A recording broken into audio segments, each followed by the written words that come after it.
Hi, everybody. My name is Fraser Cain. I'm the publisher of Universe Today, and this is your virtual star party for October 7th, 2012. We've already decided this is going to be the West Coast edition because everybody who is involved tonight is on the West Coast of North America. So who have we got tonight? We've got Bill McLaughlin from Bend, Oregon. Let's see. Bill can wave. There he is. We've got Gary Gonella from Los Angeles. There's Gary. We've got Roy Salisbury from Las Vegas. And we've got the Alberio or Stuart Forman. Hello. I don't know if you can make an appearance, Stuart. Is in the San Francisco area as just a shining flashlight in the night. Is very similar to Alberio with the red light. With the red light glaring into the screen. It'll be a shining flashlight. You won't be able to see me. It's totally dark out now. Otherwise, people may not be sure that you exist. I'm here. I swear. I've got Photoshop open now, so I'm right. Yeah. Oh, don't Photoshop yourself. No, I'm. And then, so joining me for color commentary, we've got Scott Lewis in the Los Angeles area, and we've got Dr. Thad Szabo, also in the Los Angeles area. So if you notice, and I'm located on Vancouver Island, Canada. So really, this is as I said, this is the West Coast edition. So West Side represent. Now the way this works, if anyone's wondering, is what we do is we hook up a bunch of telescopes into a live Google Plus Hangout. So we're going to sort of over the course of the next hour or so showcase as much of the night sky as we can get our hands on. There's no pesky moon this week, so it should be really nice for the dark sky stuff. None of the planets are up right now, especially because we don't have our East Coast astronomers, so even Jupiter won't be showing up by the end of this evening. But another couple of months and we'll have Jupiter every night. You'll be sick of Jupiter. So never. Never, yeah. So you can ask us questions. You can ask us questions on the event page, where hopefully the video is nicely embedded on that page. You can ask us questions on the Google Plus page, where in my stream, you can ask questions on YouTube if you're watching this over on YouTube, and you can ask questions if you're watching this anywhere else, somewhere embedded. You can use the hashtag StarParty on Twitter or on Google Plus, and we'll catch that as well. And then just a little bit of housekeeping before we get on. The first thing is every week what I do when I set up the big event. Oh, we can hear Stuart here. Every week when we set up the event, I invite everybody from the Virtual Star Party page to the event. So if you want to make absolutely sure that you never miss a week of the Virtual Star Party, you'll want to make sure that you circle the Virtual Star Party page on Google Plus, and then I'll go circle everybody back, and then I'll invite everybody from that event. So that's the first thing to remember. The second thing is if you're watching this now, if you can reshare it, that would be fantastic on Google Plus or what have you. If you want to watch this after the fact and you want to sort of have it show up in your stream on YouTube, just click subscribe if you're watching this on YouTube, either now or after the fact. So I think that's all the stuff. So let's move on with the show then. So I am going to start actually with Bill McLaughlin, who I believe is showing us a picture that he took earlier this week. There's something really special that's happening this week that we thought we would bring everybody. What do you got, Bill? He's muted. Did you mute him? There we go. Yeah. Okay, here I am. Yeah, we can hear you now. Yeah, this is an image of Comet Hergenrother. I think I'm saying that correctly. And this is actually last night's image, an RGB, red, green, blue image, 5 minutes each color. And it happened to have a couple of nice tiny little galaxies up to the left there. And it took a little bit of processing to get it to look like it should, and it still isn't exactly what I'd call a stellar, if you'll pardon the expression, image. But Hergenrother just came out of, again, Hergenrother kind of came out of nowhere, in that, we hadn't heard anything about this, and then I only heard about it like this week. So what's the backstory on this comet? Have you been looking into this? Yeah, it's a periodic comet. When it first showed up, they thought it was just on a parabolic orbit, meaning it was going to swing through the solar system once and then be gone. But I forget if its periodicity is about 7 or 8 years. And there was another astronomer who was looking for it about where it should have been again if it had a closed orbit, meaning that it comes back periodically, like the Earth once a year or Jupiter once every 12 years. And picked it up again. So they realized that, yeah, this is a periodic comet, and it stays pretty far from the sun. I think right now it's at about perihelion, and it's about the distance of Mars's average distance from the sun. So there's usually not enough heat to get this thing to turn on and show up the way that it has recently. But comets are unpredictable, just like we were talking about Comet Ison last week, and the forecast for it is awesome, but will it live up to the forecast? We don't know. And this one, should have just kind of stayed kind of cold and not too spectacular, but there must have been some explosion, or maybe it's starting to disintegrate. We don't know very, very well just yet.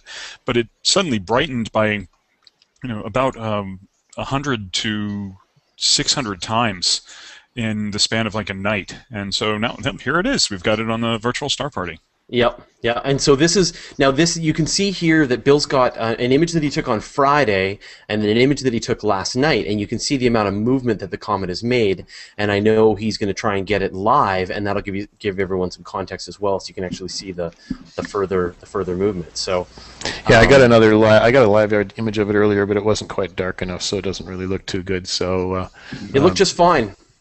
Yeah, it'll be better though. All right. Well, but what we thought we might try to do though is bring up a live image now at the beginning of the star party, and then maybe at the end of the star party we'll take another look at it and see if it's made any movement over the course of that. So, yeah, very cool. All right, cool. So you're free now. You can keep moving on, Bill. I'm gonna move. My automation program is just ticking right along, taking some pictures of a cluster, but I have to wait till it's done. Then I'll process them. And so, feel free to ask us any questions about the technology, the gear we're using, and if you have any requests for any objects that you'd like to see, we're happy to find them if we can. Just to remind you that Orion, Nebula, and all of that good stuff is not up yet. That's a winter thing, so we're still a couple of months away before we can start to show you the Orion Nebula. Although, Pleiades might be up by the end of the night, so if someone can grab that, that'd be cool. Jupiter is still not up till about 10 o'clock. But if you go out for like a walk at night, 10, 11 o'clock at night, that really bright star in the east right now, that is Jupiter. So Gary, what is this beautiful galaxy? This is Andromeda. This is a 2-minute exposure with its two companion galaxy, M110 and THAAD. What's the other one? 32. So Andromeda's M31, and just add one to that, and Messier saw that too. Got it. But isn't M110 the end of the line for the Messiers? Yeah, M110's the last object, and it was added after examining Messier's notebook. I think after he had passed on, and they said, okay, well, he didn't include this in his list, but he has a record of it here in his observations. So we're going to add a couple of objects to the end of the list that he had originally presented during his lifetime. So. That's cool. Cool. And then let's keep moving on. We got, and then Roy Salisbury is giving us the Eagle Nebula, right? Yes, this 2-minute image of the M16 Eagle Nebula. That's really cool. And you can see, I don't know, do you have a way to sort of digitally zoom in at all? But I don't know if people can make it out there, but there's the famous pillars of creation there right in the middle of the nebula. Yeah, I don't have a way to zoom in. Scott has a way to zoom in here. I do. In his recreation. Sorry, I have all the cosmos in my computer. It's awesome. Roy, are you shooting hydrogen alpha tonight? No, that's luminance actually. That's luminosity. Okay. Yep. And one last object here. What a treat! Oh man, Stuart, that's fantastic. Thank you. This is M27, the Dumbbell Nebula. This, I believe, is a 2-minute exposure, and that's what I was fiddling in Photoshop just to kind of brighten it up just a little bit. But and so it's a little noisy, obviously, but I rather like it. Yeah, it's beautiful, and just the color. So everybody else is shooting monochrome tonight, but you are doing color. Although Bill, I know, is planning to try and show some color as well. He's gonna do some 3-color photographs. So. We're working on it. Probably about another 5 minutes. I should have the first one. I have a nice ring one too, which I'll show you when you come back around to me. So. Oh, sure, that would be great. Now, if you can you reshare that first comment? I know you're not super happy with it, Bill, but if you can, it'd be cool to see it. I know, because it's actually pretty cool. The color one or the grayscale? Just the black and white, the little gray one with the little comment down at the bottom. Yeah, we just moved right to the okay, Ring that Nebula. one. Okay, I'll bring that up. Well, you know what? You've already moved to the Ring Nebula, so I'm happy to stay with the Ring Nebula. So. Oh, sorry, I thought you were off me. No, this is you turn to the. I can't turn away from the Ring Nebula. So what is this, Thad? It's cool, but what is it? So this is what happens when a star that's somewhat more massive than the Sun, though not terribly much more massive, at the end of its life, it'll this type of star will swell up as a red giant, and then just before all fusion reactions shut off, it'll start shedding its layers out into space in bubble or ring type structures, and so this is the leftover remnants of a recently deceased star. These structures only tend to last about 20 to 50,000 years after the end of the star's life. After that, they dissipate into the background of the interstellar medium in the galaxy. So if you see a planetary nebula, then you're looking at a star that has recently gone from being a red giant to a white dwarf in the middle, and the outer layers of the star hang around and get lit up by the ultraviolet light from the white dwarf in the middle, as the atoms that make up the gas around there start to, the electrons drop to lower energy levels. They'll give off visible light, with the red being from hydrogen, the blue-green being from ionized oxygen. And I really should look up the yellow. I mean, I think it's either helium or sulfur. I mean, my guess based on what stars are made of would be helium, but I've also heard sulfur tends to show up kind of nicely as well. But this is sort of the far future of our own sun, right? So it's not certain whether our sun will actually produce a planetary nebula. You typically need stars with more mass than our sun. There just may not be enough material around it, and the white dwarf at the center may not be hot enough, energetic enough to really get it to glow for somebody outside of our solar system. Something like Sirius or Vega would be more of the type of star that would produce a planetary nebula. Of course, you're going to be waiting a couple 100 million years for either of those to get to that stage.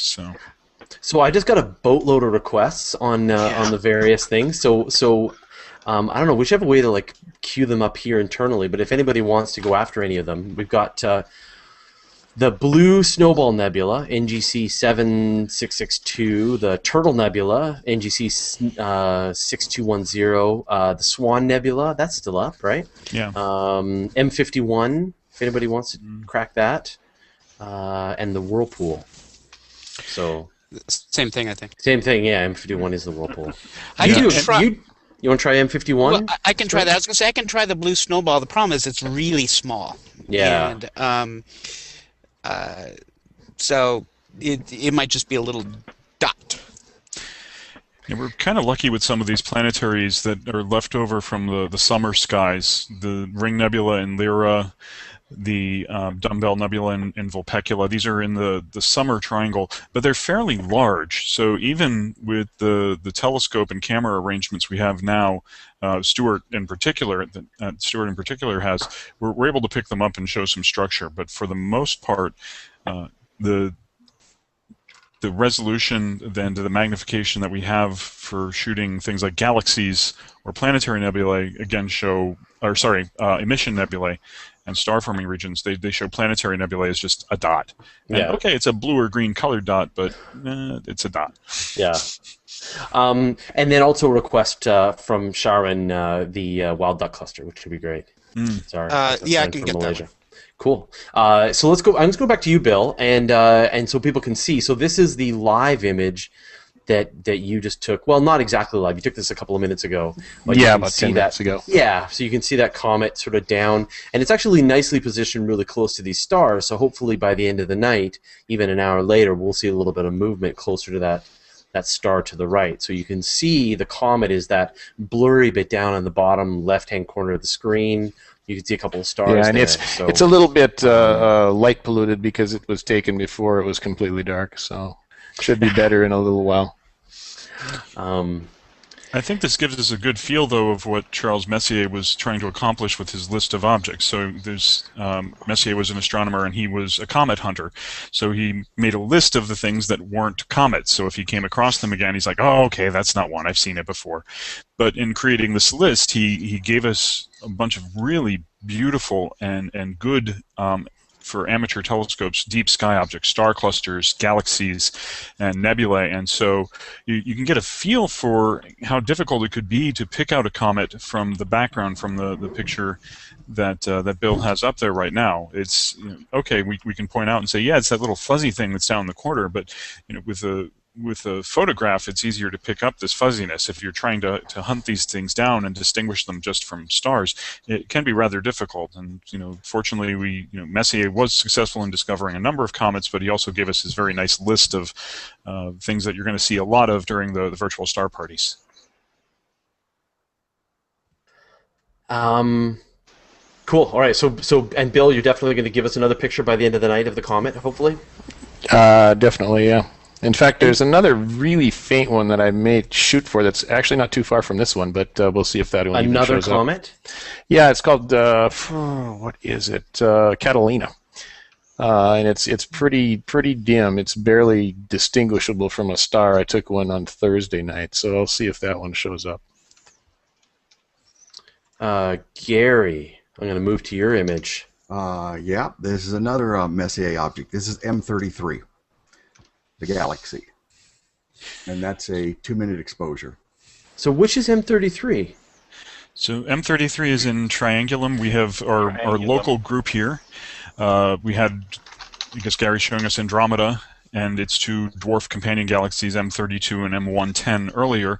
M33 is also part of the local group, but Andromeda is a galaxy that's bigger than the Milky Way. The Triangulum galaxy, M33, that we have up here now, is actually a good bit smaller than both Andromeda and the Milky Way. But if you were going to go ask, okay, well, what's the kind of family, what's our close family of galaxies? It would be the Milky Way, Andromeda, and then Triangulum make up our little corner of the universe, if the universe had corners. How long is this exposure, Gary? Is this a 2-minute? This is a 2-minute.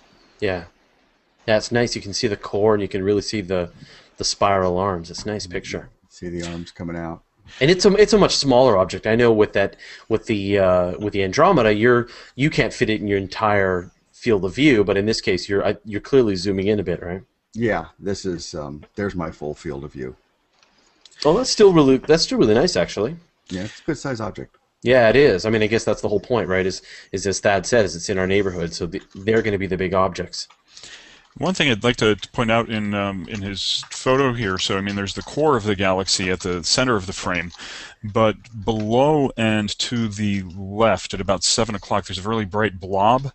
That is an emission nebula in M33, so that's a star-forming region in that galaxy, and it's bright enough and large enough to even pick up in a telescope from here on Earth from 3 million light years away. So you can imagine if you were living in kind of that arm of the galaxy, what that nebula might look like to observers in that region there. I mean, we've got the Lagoon, we've got the Orion Nebula. That thing would completely blow away the Orion Nebula for somebody, if there was anybody over there looking at it. So. Wow. Oh, wow, that'd be amazing. Huh. So I've got a question here on Google+. This comes from Hannah Vaughn. Are the colors in the color images artificial, or is that how those bodies really look? It's kind of a tricky question, isn't it? Go ahead. So, well, I mean, how they really look is it's a matter of our eyes, for one thing. I mean, the whole idea of color is the signal from the cones in our eyes and how that gets interpreted by the brain. So if we're going to talk about what wavelengths they actually put out, so I mean, color being from light of different wavelengths and right, but I think the question is, like, if you just flew out in your spaceship and you looked at them with your eyeballs, would it look like the pictures? Would you see the Ring Nebula in the way that Stuart's picture is showing? No. Pretty simply, because I mean the thing is, the light that we're putting into these pictures here, it's a collection over several seconds to more than a couple of minutes, and your eyes refresh 20 times a second, which is good for things like driving and playing sports, or just walking, because if they didn't do that, then you would constantly get streaks and trails from everything around you as you walked. But the problem is it doesn't allow your eyes to accumulate enough light to really trigger the cones and let you see color.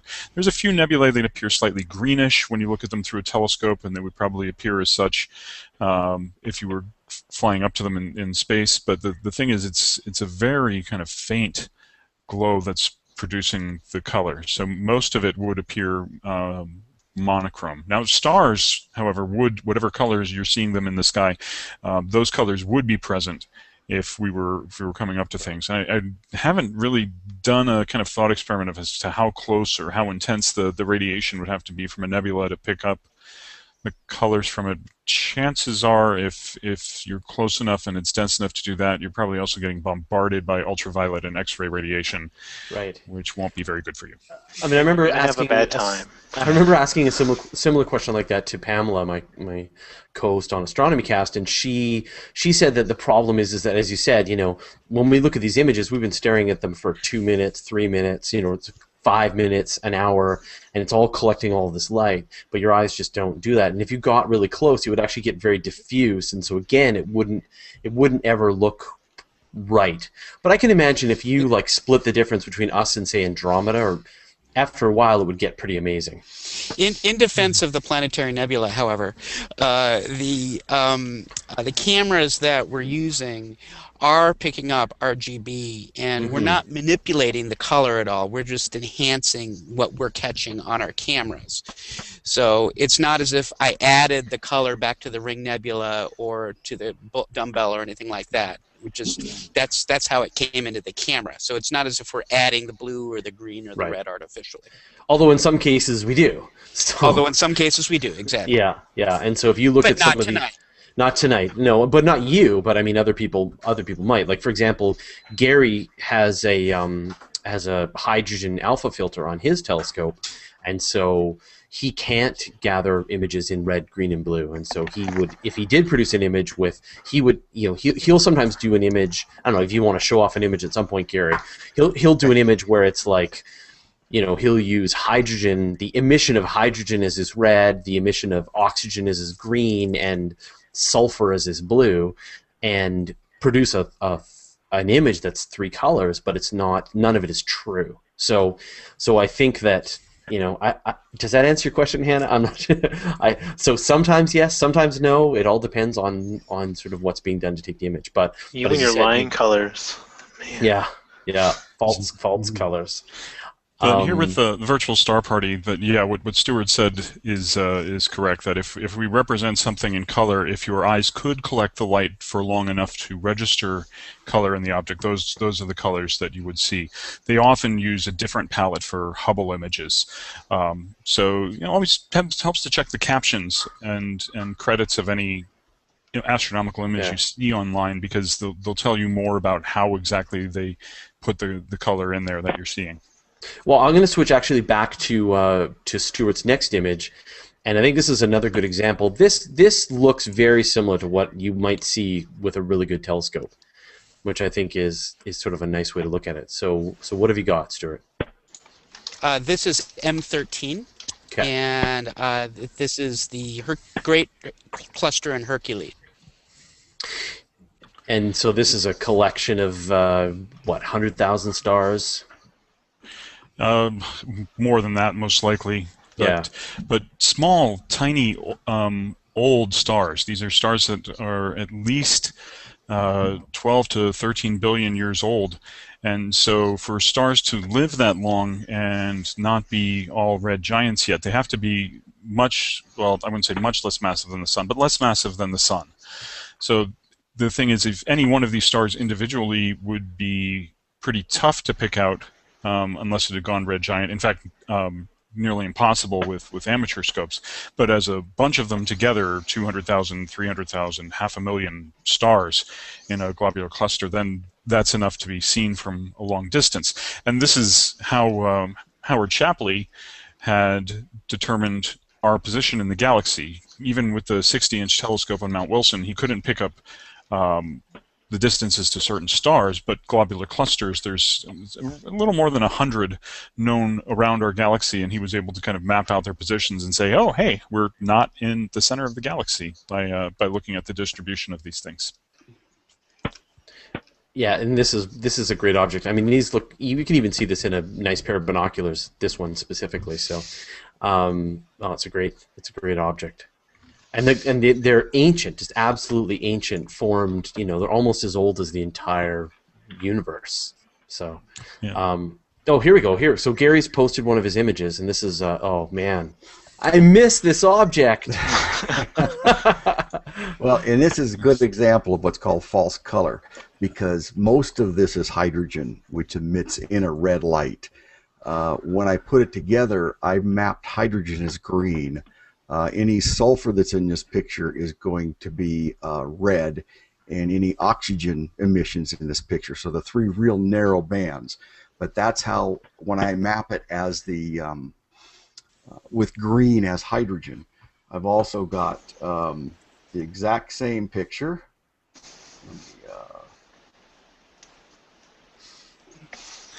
And this can just be nice because the human eye is most sensitive in the green portion of the spectrum. So, you know, we're going to be a little bit more able to pick out details. Of course, the red looks quite lovely as well. Isn't that a beautiful? Yeah. So I mean, again, this is not live, so hope people don't think that this is live. But this is one of the images of the Rosette Nebula. When will we see the Rosette again? So the Rosette is right next to Orion, so it's just a little bit east of Orion. It's in Monoceros, the unicorn. It's kind of funny. You have all these really bright, easily distinguishable constellations in that part of the sky: Orion, Gemini, Canis Major, Taurus, Auriga, and then Monoceros, which doesn't have any stars, I think, that are brighter than magnitude 4, and magnitude 4 is pretty darn faint. In fact, from here in Los Angeles, if you're in the city, if you're in any major urban area, you're not going to see any of the stars in that constellation. But since it lies along the Milky Way, it is loaded with really lovely objects like this. But we're going to have to wait till December before that's going to be up again. So yeah, December we'll have this back, and then we'll get to keep it until May-ish. But and I mean, this was one of our favorites, week after week after week. So yeah, it's just gorgeous. Well, we've got some refreshed images here. I'm going to move back to Bill here. What do we got, Bill? This is a cluster in Lyra, and it's sort of I guess you could call it an open cluster. Either that or the observers that named it were using their imagination. It's called Stevenson 1, and it has a nice contrast of star colors in it. I pumped the color up quite a bit so you could see that. Yeah, this is the kind of object that might look a little better in even a smaller telescope or a nice pair of binoculars, right? Exactly, because it's fairly large. Yeah, I can see it's taking up your whole field of view here.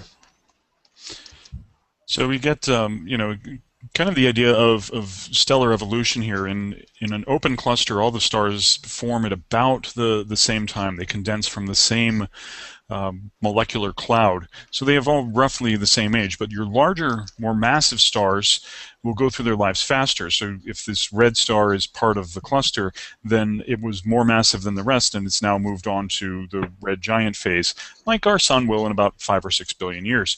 The other bluer stars, well, if they're glowing with a blue light, they're also more massive than the sun, but the less massive you are, the longer you live as a star. So they haven't gotten to the end phase of their life, the giant phase, just yet. Now, we've had a couple of people asking what is the software that Scott is running here, and I haven't gone back to Scott as much. Oh, there's a nice view of it. Okay. So Scott is running a simulation of the night sky using a program called Stellarium. So you can, Stellarium, Stellarium works. It's totally free. Works on Linux, on Windows, and Mac. It's a fantastic piece of software. So I highly recommend that you grab it. And then you can play along. So as we punch in the objects, we talk about the objects. Feel free to put them into your copy of Stellarium, and then let it follow you through. You can follow that in the in the software, and that'll sort of show you and give you some context of where all these objects are. So. Awesome. All right, I'm going to move. Oh, Roy's got a new object up. Roy, what is it?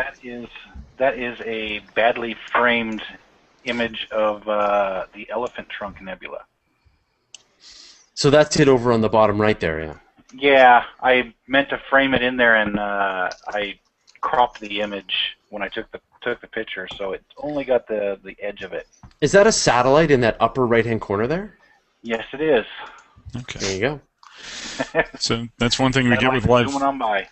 Yeah, one thing we definitely get with live astronomy that you will also get if you're out at the telescope is, especially looking along kind of the highest part of the sky, satellites that are zooming over the head at the time will cut through the image every so often.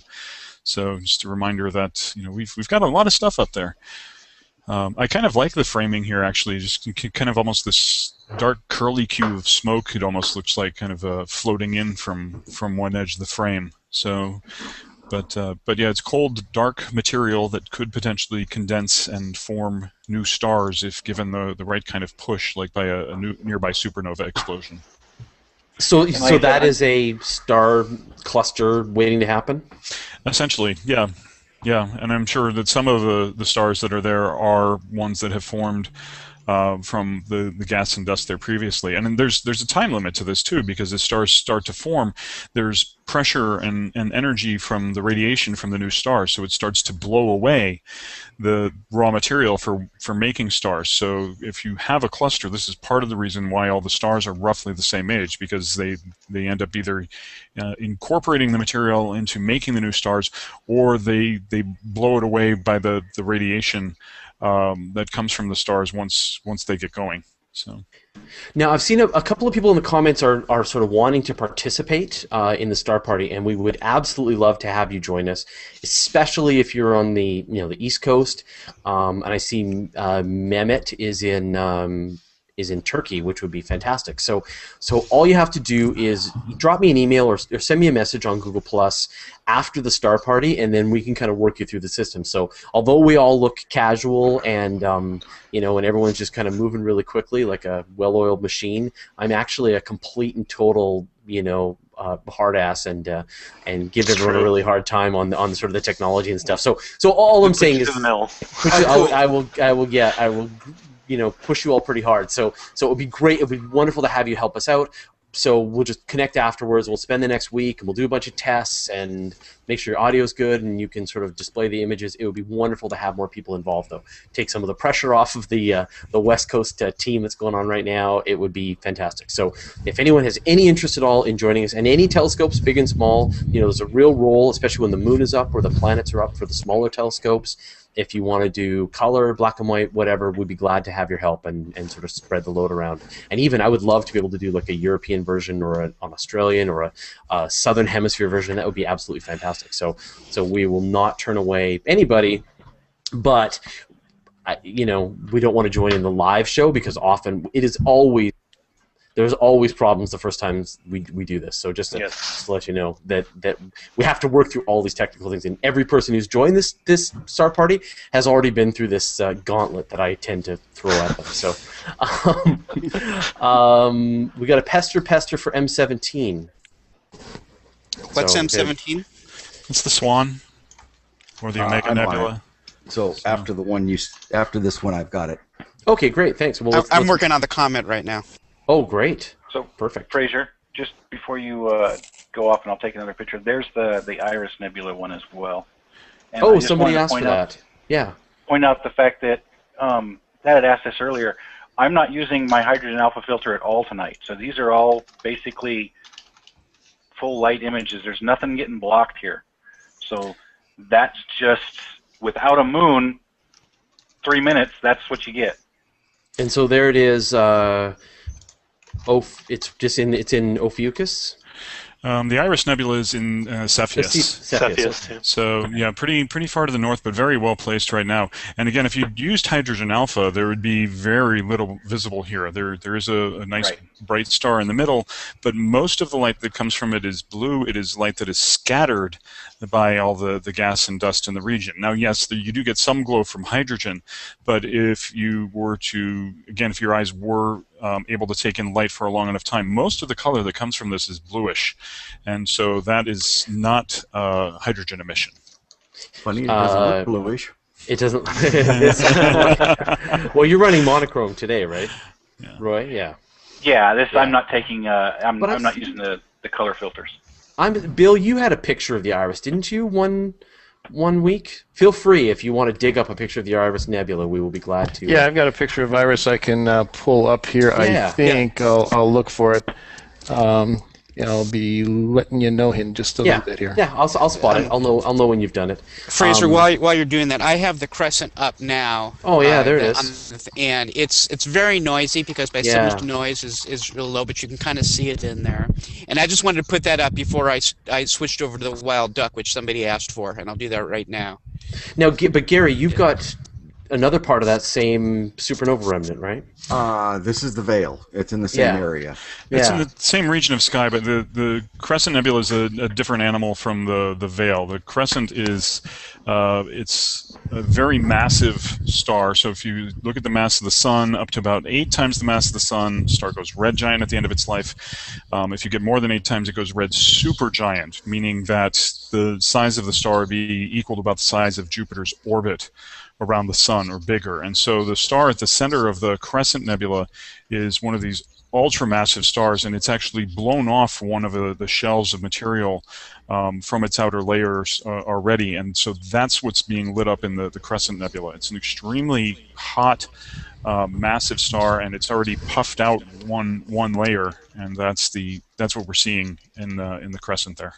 So the Veil, which Gary has here, that's essentially what the star in the middle of the Crescent might look like after it completely blows up. So supernova remnants, this is a star more than 8 times the mass of the Sun. It has an extremely violent end to its life, and when it blasts apart, it just can leave these remnants kind of streaking through space at a good fraction of the speed of light, carrying a lot of energy, a lot of radioactivity from new elements that are made in the supernova. And it really looks it's kind of random, like somebody just took some light and just splashed it on the sky there. But this is what's left over when a star like the one at the center of the Crescent Nebula finally reaches the end of its life and blows up. So we're just going to go back quickly and check out Bill's image here. And Bill, you again are breaking my rules, but this case I asked you to do this. So it's a trap, Bill. Yeah. You asked to break your rules 2 weeks in a row. Whose fault is it? Yeah, really. Out, Bill. No. So this is the color image of the Iris Nebula, and this is just what a phenomenal picture. Now that one was taken. I'm going to look up the details on it. That was taken in 2009. With an Astrophysics 155 6-inch, which I no longer own. It is 10 times 15 minutes for each color, 40 times 5 minutes, so a total of 14 hours of exposure time. Wow. So you can see. So this is important, right? That in this case, the images that we're showing for most of the cases, like we're talking, like with Gary, here's his image, right, of the Veil. That's a 2-minute exposure. Stuart, what's your wild duck? What's that? A minute? That was a minute. Yeah. So it's a 1-minute exposure, and in this case, Bill, that's a total of 14 hours. Is that right? Right. 14.1 hours. Interestingly, way over on the left, there's a kind of a elliptical galaxy. It kind of looks like a fuzzy star, but it's really an elliptical galaxy. Wow. Yeah. So just to see that, I mean, the whole trick with this hobby and science is it's about how long and how much light you can gather to build your images up. And so you saw what Roy had done with a 2-minute exposure in monochrome. You can kind of imagine how, in this case, Bill built up a total of 14 hours over the 3 colors to build this. But look at just look at the subtle colors and the that's just amazing. And it feels like there's like a really bright star, like a cluster of bright stars at the middle of it, and then it's just surrounded by hazy smoke, and you're seeing the stars peeking out. Just a phenomenal picture. Yeah, that is quite a bit of work. Yeah, if you look at some of the really probably the best amateur imagers out there, the guys like Jay Gabaney, 30, 40, 50, 75 hours sometimes of exposure time in conditions that are, observatory quality seeing, and some really spectacular stuff. Yeah, Jay is a fantastic astrophotographer. So Stuart, now you've gone to the comet now? Yes, this is a 60-second exposure of the comet. You can kind of see it's right next to that bright star, but you can kind of see the tail and the coma right on top of the star there. Right. And so I think there was that bright star that we were looking at before at the beginning, and now it's clearly moved. Although it's hard to see because the rotation is a little different, right? Compared to what Bill's I didn't see Bill's, so I don't know. Yeah. I think this is flipped about 180 from Bill's original shot. It feels like 270. Like it feels like. Yeah, we can kind of compare. Oh no, not that shot, Bill. But or is this another cluster? Oh, you got. That's another cluster. This is the ET cluster. The ET cluster. Yeah, the ET cluster. Phone Which, home. I'm to tell you the truth, I just had it go to it. I'm not even sure where it's at. It's one of those things you look it up and you put down the coordinates and you go, oh, okay, NGC 457, otherwise known as 457. Yeah. So wait a minute. See here, Scott's using Stellarium. Otherwise known as the Owl cluster. No, you were in right Cassiopeia. There. Yeah. Okay. And now he's moving in. That's a really lovely cluster. And I'm not sure if that includes the one on the upper right there, because there's obviously two clusters there. What is the Stellarium saying? There's another one. Is that NG? There's NGC 457.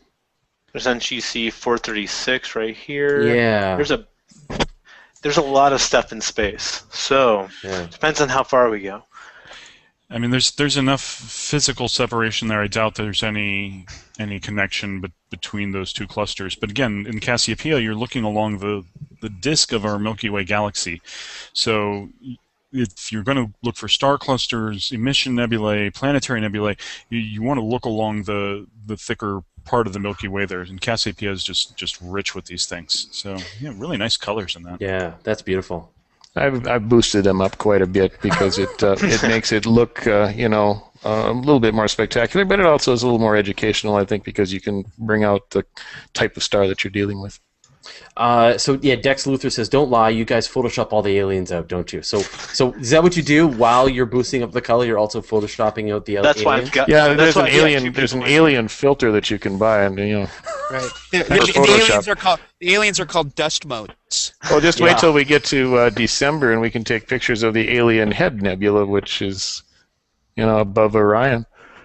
I don't think we've done that one, have we? We all are aliens, and we're just homesick, and that's why we do this. Actually, it's a faint hydrogen alpha, very large, about the same size as the top section of Orion, and it is kind of looks like an alien head laying on its side, maybe like it's using the top of Orion for a pillow.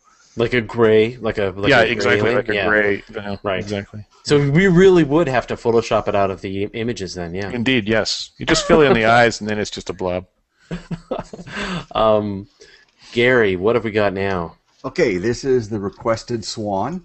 Somebody requested the Swan Nebula, and we aim to please, so here it is. Mm-hmm.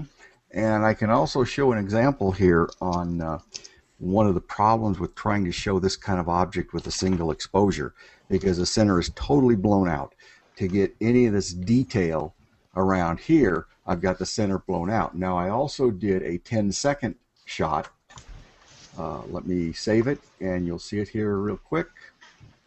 That is, you can see the detail in the center, but you can see that there's no detail around the outside. The blown out shot reminds me of my other name for this, or not my other name, but the other name I've seen for this object, which is the Lobster Nebula. Yes. What? Wait a minute. What's the lobster part? Is that like an antenna on the left-hand side?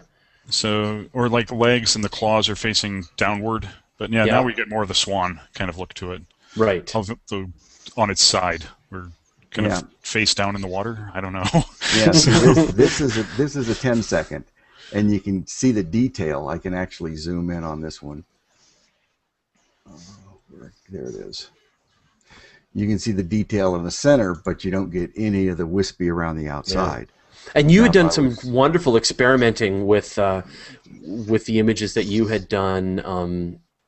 You'd done some great images of the Orion Nebula and doing some HDR stuff, right? Where you took a bunch of different exposures and then merged them all together, so you could have the nice detail at the bright parts, but also the really faint stuff. So yeah, that's what I would do with this. Yeah, have you done really an short HDR version of the Swan yet, or? I have not. Yeah, that would be great. So okay, right. So people have been mentioning about photographs. So one of the really cool things about Google Plus and its Google Plus events is that you can post images to the event page while the event is happening or after the event. And what we usually do is all of the astronomers at the end of the event will quickly just kind of gather up all their images and put them into the event page so that we can sort of see all of the images that we looked at over the course of the evening. But if you've got other images that you've been taking, I know a few people have been mentioning that they want to post some pictures, you can actually go to the event page on Google Plus and do that. So what you can do is do a search for Virtual Star Party in Google Plus in the events section, and you should see this event if you're not watching it from the event page. And then there's an option there that you can post your pictures, and then just by all means put up as many pictures as you like, and it's great because then we can see a really nice sort of timeline of all of the objects that we looked at over the course of the evening. It's really cool, so I highly recommend that you do that.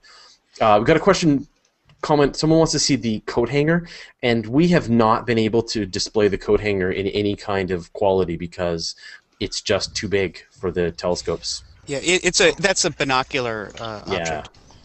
Yeah. Roy has delivered the Bubble Nebula as requested. Yes, there's the Bubble Nebula, and in the upper left there's also a open cluster.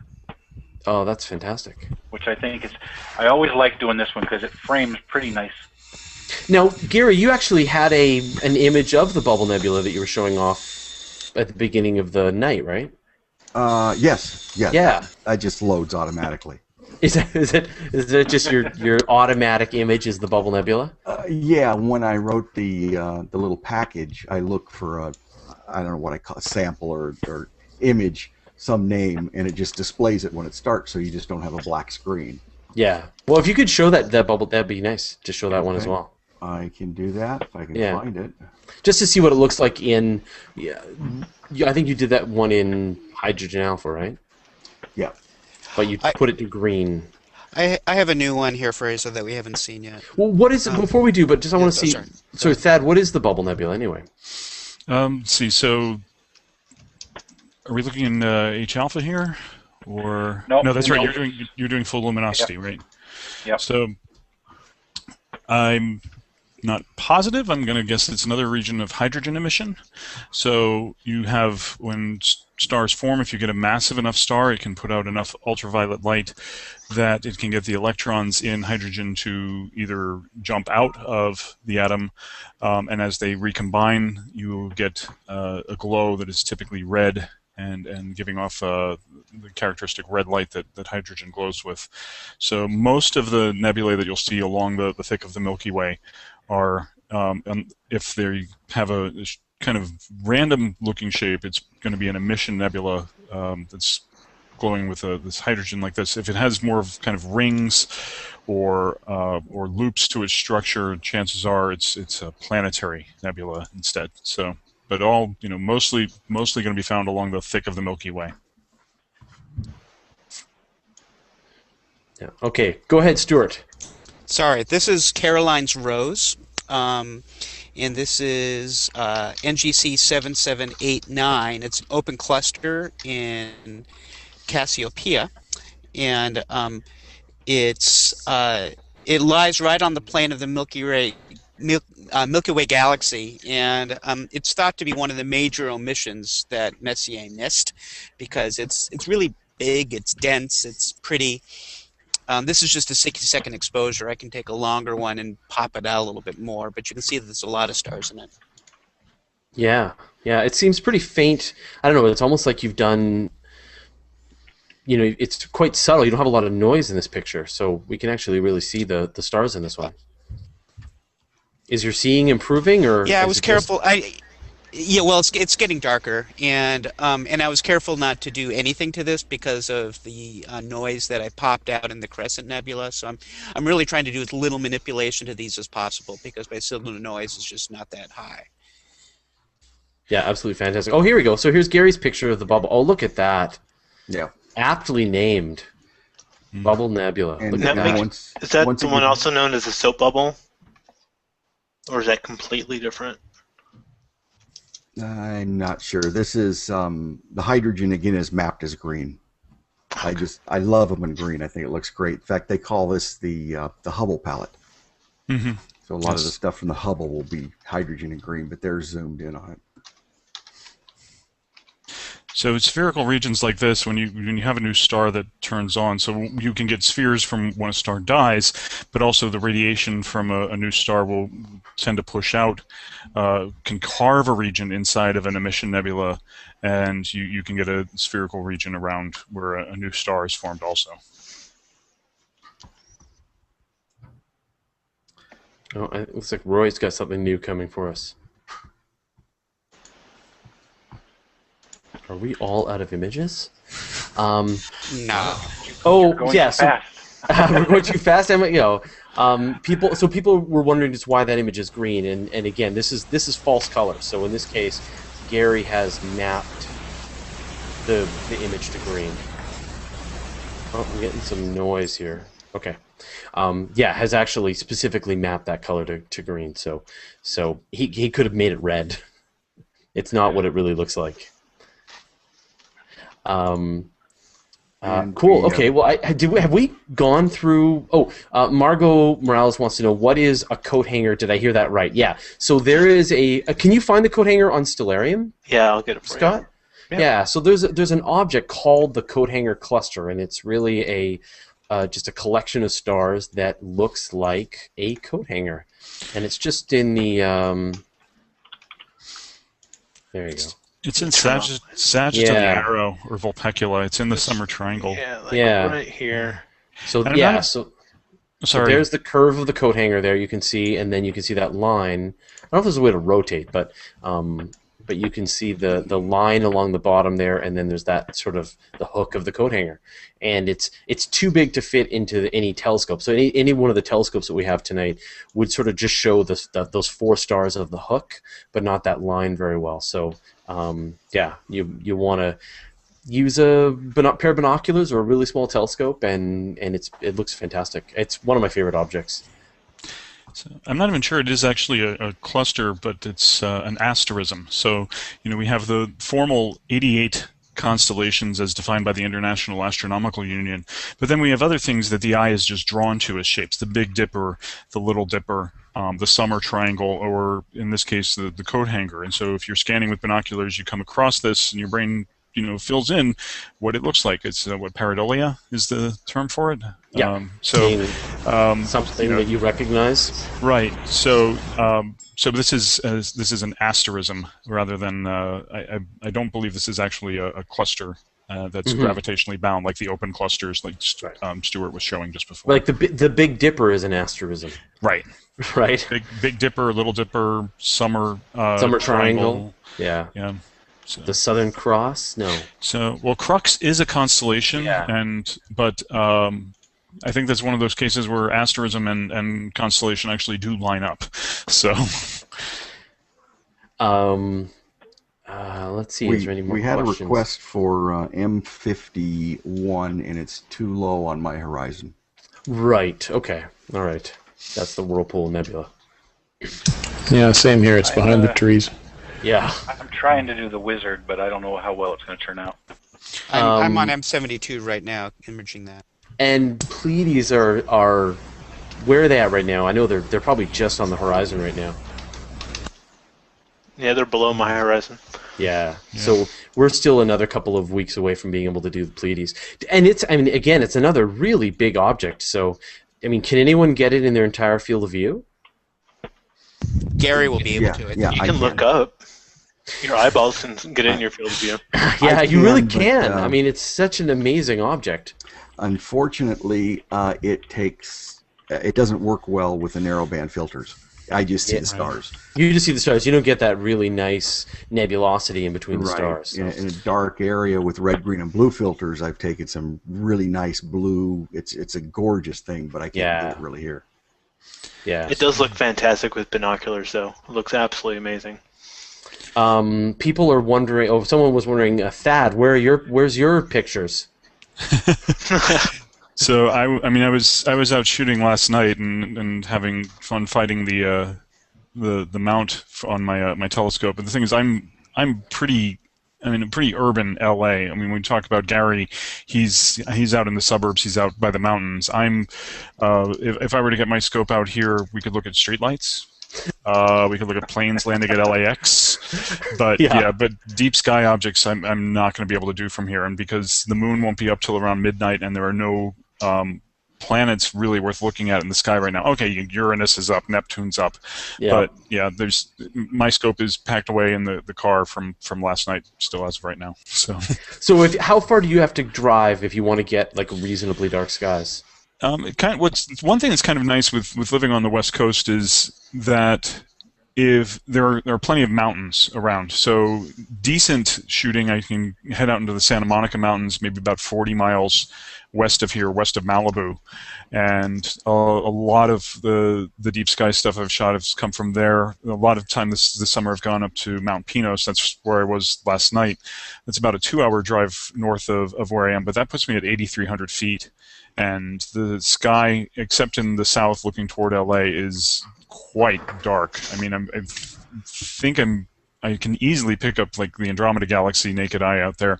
I'm trying to remember if I've picked up M33 naked eye from up there. So it's, I grew up on the East Coast, and you just can't get away from light pollution. You can't get away from humidity if you're on the East Coast. But on the West Coast here, it's easy and not too bad of a drive. So I tend to go to Joshua Tree. Yeah, it's fairly close to get some relatively decent dark skies for observing. And then, of course, you want to go a little bit. You want to go about a 6-hour drive. You get to Death Valley, and I've not seen skies like that anywhere else in North America. So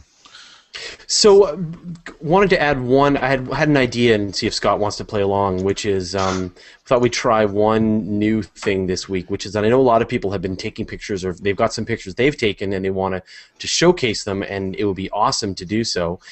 Such as how we are showcasing this photograph that was taken by Bill.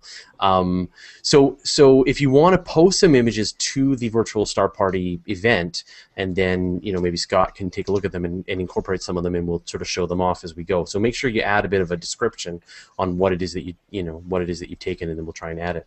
Or if you want to post it on Twitter and then just use the hashtag Star Party, then we'll try and spot the image. We actually did this quite a bit during the live during our live coverage. Yeah, we did our live coverage of the when we did the eclipse and when we did the transit. We actually were showcasing a lot of pictures from people out on the internet, which was pretty cool. So I'd love to bring that into the Star Party as well. Oh, definitely, especially with the event. I love how they go in there when I didn't even think about it when I was at JPL broadcasting. My phone had that instant upload on for the event, so I was trying to find a way to plug it into the Hangout when I took the picture of first light from Mars with Curiosity, and it automatically put it into the event page for me. I'm like, oh, I don't have to worry about nothing. This is great. Yeah, and so like I said, I highly recommend. Now, the other cool thing is that if you do attend the event in Google+, you'll get an email the next day, like tomorrow, of all the pictures that have been added. So you see, all the people provided all these pictures, and you get a nice email that contains a link so you can see all the pictures that we posted. So I highly recommend, even if you're watching this on YouTube or you're watching this on Google Plus or wherever, make sure that you say yes that you came to the event, and that way you'll get an email that shows you the everything. So. But we'll figure this out. This is a new thing I've decided to add right now. So Bill, can you let us know what it is that we're seeing here? I might have muted you, Bill. I seem to do that. You're like a dentist. I'm going to ask you questions after I'm just. So how's the family? Okay, there we go. Fraser, I have M72 when you're ready. Okay, great. And then I think we'll make a couple of these our last objects because we're. I've got one of the Comet that's just about ready to go here. Nice. As yeah, that's M45, the Pleiades, and it's. I'll take a look at the statistics on it here. It's. I believe it was taken with the same object or same optics. The. I have to look it up here. You just got to keep a list of all of the stuff that you did. Yeah, that was taken with the same scope, the Astrophysics 155 6-inch, and that's 9 times 1200 seconds in the red, 5 times 900 seconds in the green, 10 times 1200 seconds in the blue, and it's just an RGB image. It was taken in 2004. One image. So that's... So here's an image from Howard McCulsey, one of our longtime friends here with the Virtual Star Party, and he did get the Comet as well, taken from one of the SLU telescopes. Oh, nice. And you can see it's near those stars again. When was that? That was the 8th at 2:35 UTC. So that's tomorrow. An hour ago? Yeah. So about an hour ago. Yeah. Oh, fantastic. Yeah. Thanks, Howard. And then I'm going to move quickly through. Hey, Gary's got his version of the Ring Nebula.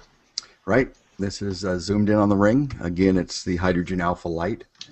But this is zoomed in. This is the full view of my telescope.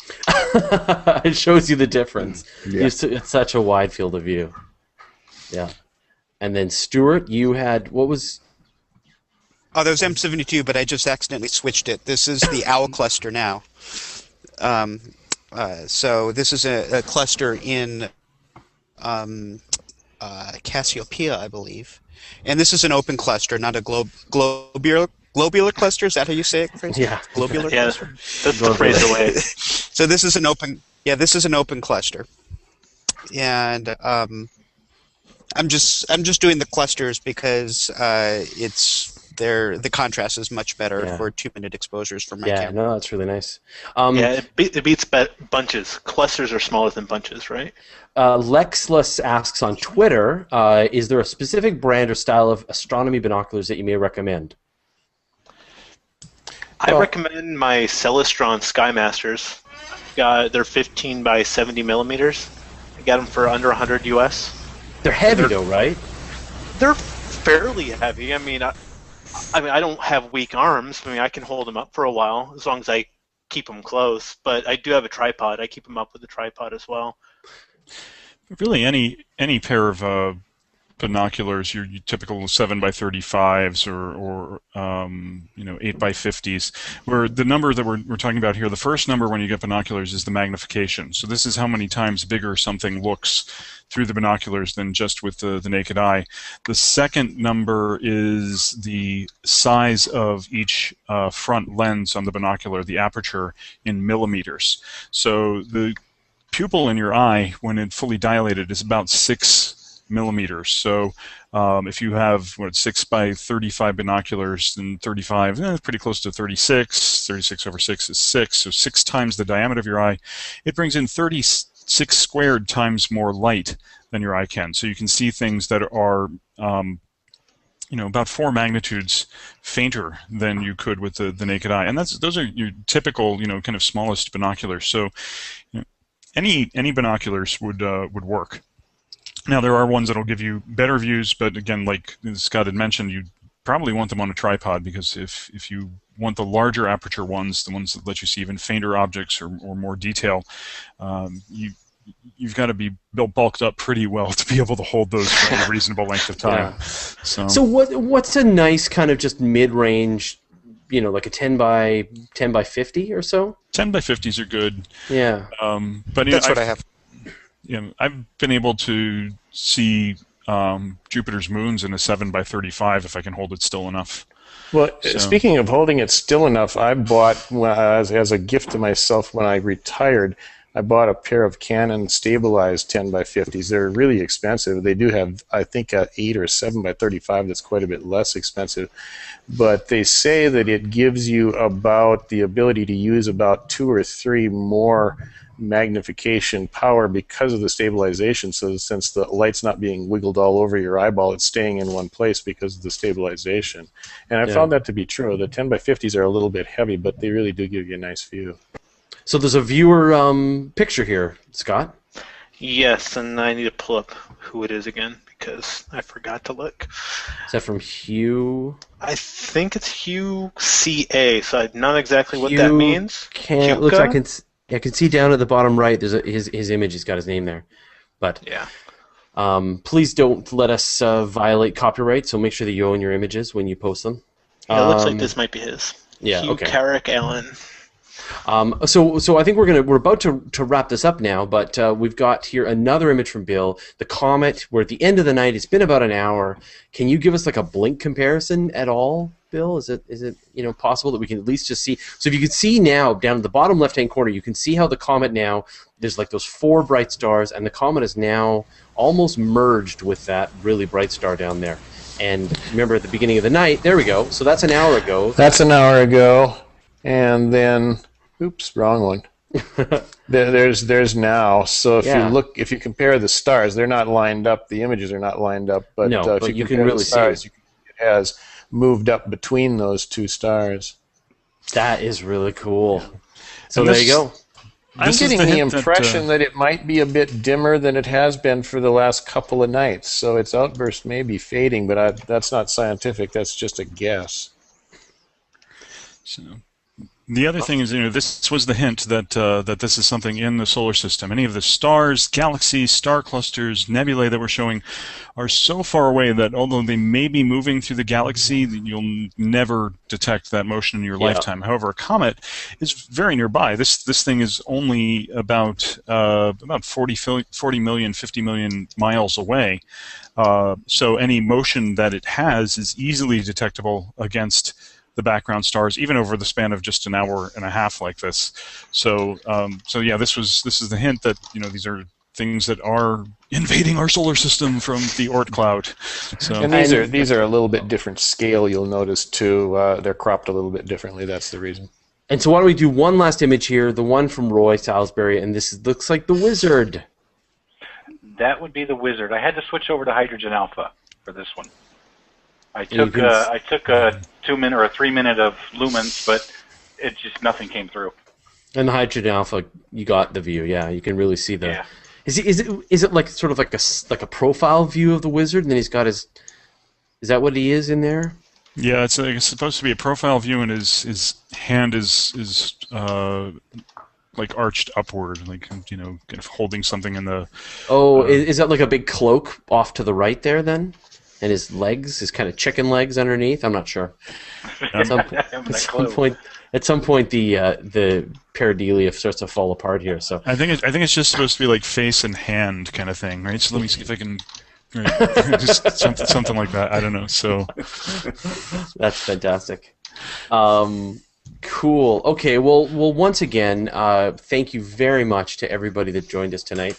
Thank you, everybody, for watching. If you're watching this, remember you can subscribe to the feed if you're watching this on YouTube, or make sure that you circle Virtual Star Party on Google+, and then we'll circle you back, and you'll get notifications every week. You'll want to say that you attended the event, so that you'll then get the nice pictures that we all add. All the astronomers, just remember, if you can, after this, upload all your pictures. That would be fantastic, because then we get all the pictures.